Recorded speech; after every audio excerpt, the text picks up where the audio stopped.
Imagine this. You are standing in front of an ancient Egyptian tomb that has been buried in the desert for thousands of years.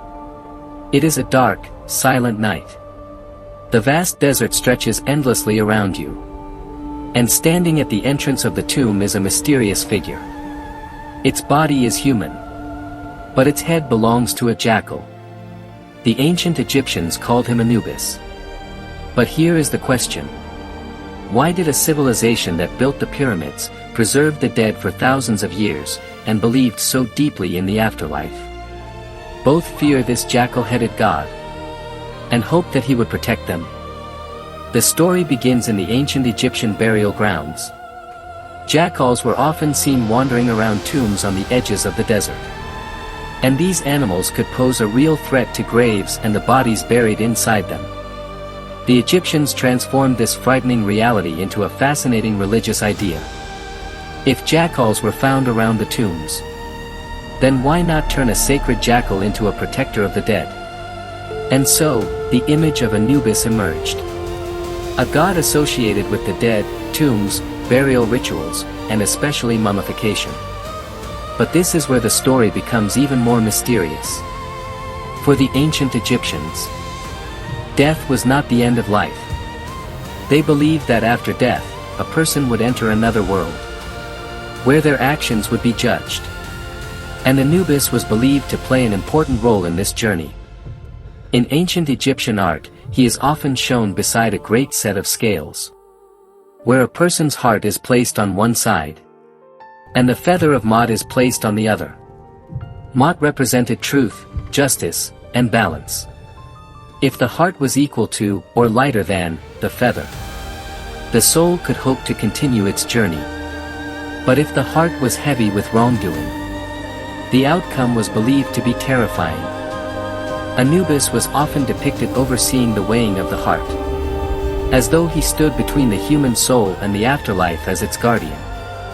But now comes another fascinating question. Why was Anubis usually depicted in black? Was black simply a symbol of death and darkness? Not necessarily.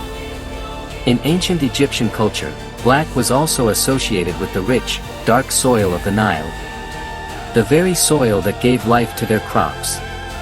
Because of this, black could symbolize not only death, but also fertility, renewal, and rebirth. One single color could therefore represent both death and the possibility of new life. And perhaps this is one of the most fascinating things about the ancient Egyptian understanding of death. They did not necessarily see death as a final door, but as the beginning of another journey. But there is an important difference. The ancient Egyptians tried to understand the afterlife through their gods, rituals, and religious beliefs, while the Quran gives us a clear message about the hereafter. Allah says, "And we shall set up the scales of justice on the day of resurrection, and no soul will be wronged in the least."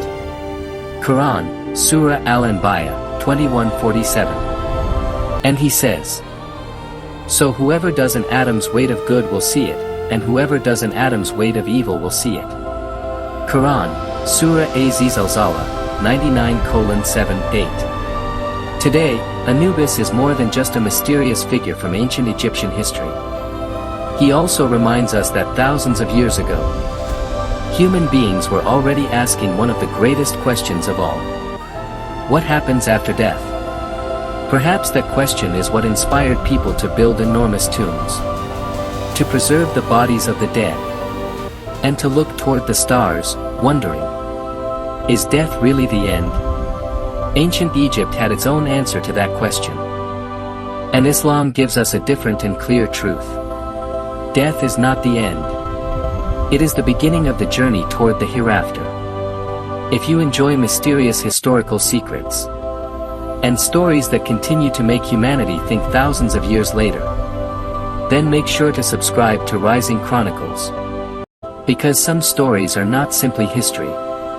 They are echoes of humanity's oldest questions.